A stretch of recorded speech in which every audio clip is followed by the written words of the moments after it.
Hi friends, welcome to ഷോഫാസ് രുചിക്കൂട്ട് and vlogs. അപ്പോൾ ഞാൻ വീണ്ടും വന്നിട്ടുണ്ട്. ഇന്നത്തെ ഒരു ചെറിയ വീഡിയോയാണ്. അപ്പോൾ ഇത് നമ്മുടെ വീട്ടിലുള്ള കുറച്ച് കാര്യങ്ങൾ, അതായത് ഇത് പാഷൻ ഫ്രൂട്ടാണ്. ഇവിടെ രണ്ട് തരത്തിലുള്ള പാഷൻ ഫ്രൂട്ടുണ്ട്. ഇത് നമ്മുടെ പർപ്പിൾ കളറിലുള്ള പാഷൻ ഫ്രൂട്ട്.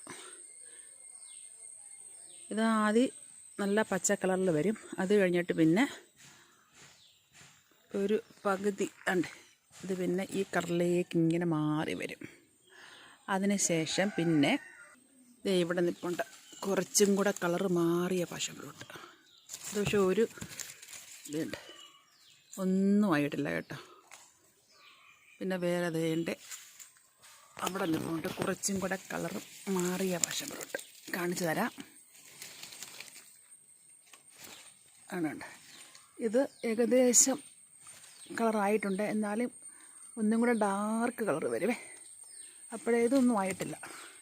ഇതും പച്ചയാണ്, നല്ല ഡാർക്ക് പർപ്പിൾ കളറാകും. അപ്പോഴേ നമുക്ക് പറിച്ചെടുക്കാൻ പറ്റത്തുള്ളൂ.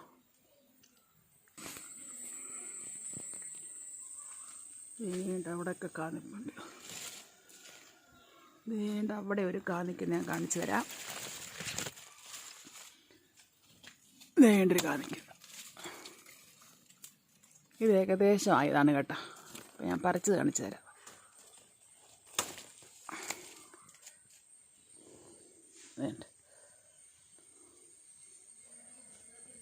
ഇതാണ് നമ്മുടെ പർപ്പിൾ കളർ. പിന്നെ നമ്മുടെ പഴുകുമ്പം നല്ല യെല്ലോ കളറിലുള്ള പാഷൻ ഫ്രൂട്ടുണ്ട്. അത് ഇഷ്ടം പോലെ കായ ഉണ്ടായിരുന്നു, അതെല്ലാം പറിച്ച് കഴിഞ്ഞു. ഇതിപ്പോൾ ഉണ്ടായി വരുന്നതേ ഉള്ളൂ, പർപ്പിൾ കളർ ഉണ്ടാവുന്നതേ ഉള്ളൂ കേട്ടോ. മറ്റേതെല്ലാം ഉണ്ടായി കഴിഞ്ഞ് പറിച്ചെല്ലാം അതിൻ്റെ സീസൺ കഴിഞ്ഞു. ഇനി ഞാൻ കാണിക്കാൻ പോകുന്നത് നമ്മുടെ കാന്താരിയാണ്. ഇതാണ് നമ്മുടെ വെള്ള കാന്താരി. പിന്നെയുള്ളത് അതേണ്ട് ഇഞ്ചിയുണ്ട്, നമ്മുടെ ആവശ്യത്തിന് വേണ്ടിയിട്ടേ ഉള്ളൂ കേട്ടോ. അത് കഴിഞ്ഞിട്ട് പിന്നെ കാണിക്കാൻ പോകുന്നത് അതേണ്ട് നമ്മുടെ ചീവക്കിഴങ്ങ്, കൂർക്ക എന്നൊക്കെ പറയും. ഇത് കൂർക്കയാണ്, ചീവക്കിഴങ്ങ്. ഇവിടെയുണ്ട് കുറച്ച്, പിന്നെ ദേണ്ട് അവിടെ കുറച്ചുണ്ട്. ഈ കാണുന്നതാണ് നമ്മുടെ പൊന്നാങ്കണ്ണി ചീര. നമ്മുടെ കണ്ണിനൊക്കെ വളരെ നല്ല ഒരു ചീരയാണിത്. കണ്ണിന് പൊന്നായ ചീര എന്നൊക്കെ പറയും. നല്ല ഔഷധ ഗുണമുള്ള ചീരയാണ്. ഇത് തുടർച്ചയായിട്ട് കഴിച്ചു കഴിഞ്ഞാൽ കണ്ണിൻ്റെ കാഴ്ചശക്തി ഒക്കെ മങ്ങിയവർക്കൊക്കെ കാഴ്ച നല്ലതായിട്ട് കിട്ടുമെന്നാണ് പറയുന്നത്. അപ്പോൾ ഇത് നല്ലൊരു അടിപൊളി ചീരയാണ്. ഇതൊക്കെ കിട്ടുവാണെന്നുണ്ടെങ്കിൽ എല്ലാവരും വാങ്ങിച്ച് നട്ടുപിടിപ്പിക്കാൻ നല്ലതാണ് കേട്ടോ. ഇതിൻ്റെ ഒറ്റ ഒരു തണ്ട് മതി, ഇഷ്ടം പോലെ ഉണ്ടാകും.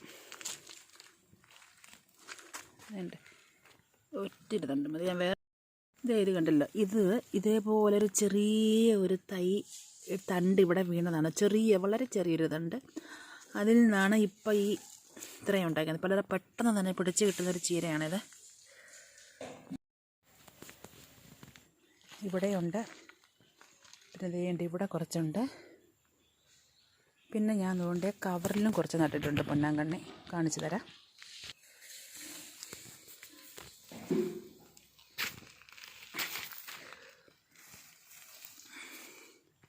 ഇതിൻ്റെ തണ്ട് ഉൾപ്പെടെ നമുക്ക് കറി വയ്ക്കാം. പരിപ്പിൻ്റെ കൂട്ടത്തിലും അതല്ലാതെ തോരനായിട്ടും മുട്ടയുടെ കൂട്ടത്തിലൊക്കെ ഇട്ട് കറി വയ്ക്കാൻ നല്ല അടിപൊളി ടേസ്റ്റാണ്. നമ്മുടെ മറ്റുള്ള ചീരയേക്കാളെല്ലാം വളരെ ടേസ്റ്റി ആയിട്ട് ചീരയാണ് പൊന്നാങ്കണ്ണി ചീര. അപ്പോൾ ഒരു തണ്ട് മതി, 1-2 തണ്ട് ഉണ്ടെങ്കിൽ ഇഷ്ടം പോലെ ചീര ഉണ്ടാകും. ഇവിടെയും കൊണ്ട് കുറച്ച് നമ്മുടെ മറന്നുപോയല്ലോ, ഇത് ചീവക്കിഴങ്ങ്, കൂർക്ക. പിന്നെ ഇത് നമ്മുടെ കിഴങ്ങ്. ഇത് കിഴങ്ങാണ്. ഇത് ഒരു കിഴങ്ങ് ഇവിടെ കിടന്ന് കളിച്ചതാണ് കേട്ടോ. എന്തായാലും കളിച്ച് നോക്കുമ്പോൾ ഉണ്ടെങ്കിൽ എടുക്കാം, അതുകൊണ്ട് പിഴുത് കളഞ്ഞില്ല. പിന്നെയുള്ളത് ഇതാണ് നമ്മുടെ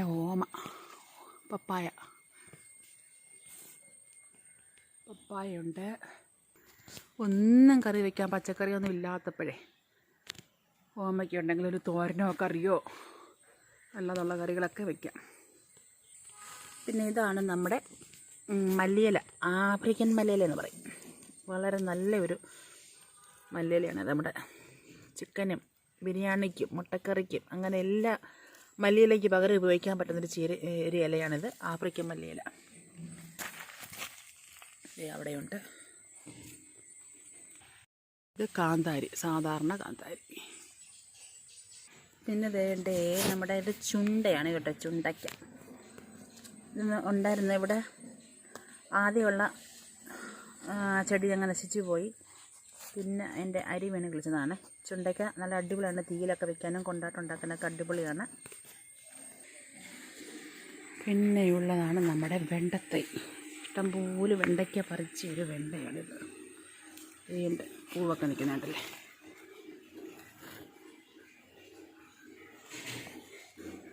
വെണ്ടത്തൈ കുറേ ഉണ്ട്, കാണിച്ചു തരാം. ഇവിടെ 2 ഉണ്ട്. ഇരിക്കുന്നു, ഇവിടെയുണ്ട്, ഇവിടെയുണ്ട്. പിന്നെ അതുകൊണ്ട് അവിടെ നിൽക്കുന്നു. പിന്നെ വേണ്ട പിന്നെയുള്ളത് നമ്മുടെ മുളക് തൈ. ഇതിന്ന് കുറേ അധികം മുളക് പറിച്ചെടുത്തതാണ്. പിന്നെയുള്ളത് നമ്മുടെ ചീരകളിൽ ഏറ്റവും നല്ലൊരു ചീരയാണെന്നാണ്, എല്ലാ ചീരയും നല്ലത് തന്നെയാണ്. ഇതാണ് നമ്മുടെ ചായമൻസ ചെടി. ഇതിൻ്റെ ഒരു ചെറിയൊരു കമ്പ് കൊണ്ടുനട്ടതാണ്, ഇപ്പോൾ ഇഷ്ടം പോലെ ആയിട്ടുണ്ട്. ഇത് നമ്മൾ അങ്ങനെയൊന്നും നശിച്ചു പോകുന്നതല്ല. സാധാരണ നമ്മൾ ചെടിയുടെ കമ്പൊക്കെ കൊണ്ട് വെച്ചാലും പിടിക്കാൻ താമസം, പക്ഷേ ഇത് ഒരു താമസമില്ല, പെട്ടെന്ന് തന്നെ പിടിച്ച് കിട്ടുന്ന ഒരു സാധനമാണ് ചായമൻസ ചെടി. ഇതും ചീര ആയിട്ടൊക്കെ നമുക്ക് തോരൻ വയ്ക്കാം, ചീര വയ്ക്കണമെങ്കിൽ വയ്ക്കാം. അതുപോലെ പരിപ്പിൻ്റെ കൂടെയും ഒക്കെ കറി വയ്ക്കാൻ നല്ലൊരു അടിപൊളി ചീരയാണ്. പിന്നെയുള്ളതാണ് നമ്മുടെ പുതിനച്ചെടി.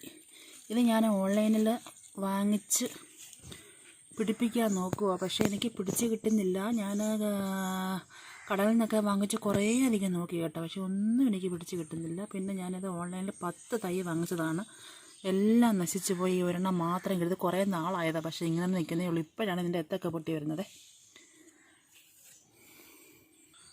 ഏറ്റവും ഇഷ്ടമുള്ള സാധനമാണ് നമ്മുടെ ഈ പുതിനയെന്ന് പറയുന്നത്. അതുകൊണ്ട് ഞാൻ വെച്ച് പിടിപ്പിക്കാൻ നോക്കുക, എന്തെങ്കിലും പിടിച്ച് കിട്ടുവാണെങ്കിൽ ഭാഗ്യം. പിന്നെയുള്ളതാണ് നമ്മുടെ ഈ ചെടി. ഇത് നമ്മുടെ രമ്പയിലെന്ന് പറയും, ബിരിയാണി കൈത. ഇത് ഞാൻ ഓൺലൈനിൽ 2 എണ്ണം വാങ്ങിച്ചതായിരുന്നു. ഇതിൻ്റെ പുറകിലെ കഥയെന്ന് പറയുന്നത് ഞാൻ 2 എണ്ണം ഓൺലൈനിൽ വാങ്ങിച്ചതാണ് കേട്ടോ. 2 നല്ലതായിട്ട് പിടിച്ച് കിട്ടിയതായിരുന്നു. ഞാൻ തറയെ വെച്ച് പിടിപ്പിച്ചത്, ഇപ്പോൾ ചട്ടിയിലാണ് നിൽക്കുന്നത്. ഞാൻ തറയിൽ വെച്ച് പിടിപ്പിച്ച് നല്ലതായിട്ട് വളർന്ന് വന്നതായിരുന്നു. അത് ലാസ്റ്റ് എന്ത് പറ്റുമെന്ന് ചോദിച്ചാൽ പന്നിയുടെ ശല്യമുണ്ട്. അപ്പോൾ പന്നി വന്നിട്ട് 2 തൈ ഒരേപോലെ ഇളക്കി കളഞ്ഞു. അതിൻ്റെ വേരെല്ലാം തിന്നിട്ട് ഇതിൻ്റെ ചെടി ഒരു ശകലം എനിക്ക് കിട്ടി. അങ്ങനെ ആ ചെടി ഞാൻ അവിടെ നിന്ന് മാറ്റിയിട്ട് ഒരു ചെറിയൊരു തണ്ട് മാത്രമേ ഉള്ളായിരുന്നു. പിന്നെ അത് കൊണ്ടുവന്ന് ചട്ടിയിൽ തട്ട് നോക്കിയതാണ്, മാറ്റി അവിടെ നിന്നൊക്കെ മാറ്റി കൊണ്ടുവന്ന് വീടിൻ്റെ ഫ്രണ്ടിൽ കൊണ്ടുവച്ചിട്ടുണ്ട്. പക്ഷേ ഇതുവരെയും കുഴപ്പമൊന്നുമില്ല, നല്ലതായിട്ട് കിളിച്ച് വരുന്നുണ്ട്. ഇതാണ് നമ്മുടെ ബിരിയാണിക്ക്. ഇതാണ് ബിരിയാണിക്കും മുട്ടക്കറിക്കും ഇറച്ചിക്കറിക്കും ഒക്കെ ഇടാൻ നല്ല അടിപൊളി ഒരു ഇലയാണിത്. പിന്നെ ഉള്ളത് മാവുണ്ട്. പിന്നെ അതേപോലെ തന്നെ നമ്മുടെ കുരുമുളകിൻ്റെ ചെടിയുണ്ട്, ഇവിടെയുണ്ട്, താഴെ നമ്മുടെ കണ്ടമുണ്ട്, അവിടെയുണ്ട് കുറച്ച്. പിന്നെ അങ്ങനെയൊക്കെ പോകുന്നു. അപ്പോൾ ഓക്കെ ഫ്രണ്ട്സ്, ഇന്നത്തെ ഈ വീഡിയോ ഇത്രയേ ഉള്ളൂ. എല്ലാവർക്കും എൻ്റെ വീഡിയോ ഇഷ്ടമായ ലൈക്ക് ചെയ്യാനും സബ്സ്ക്രൈബ് ചെയ്യാനും ഒന്നും ആരും മറക്കരുത്. Okay, by.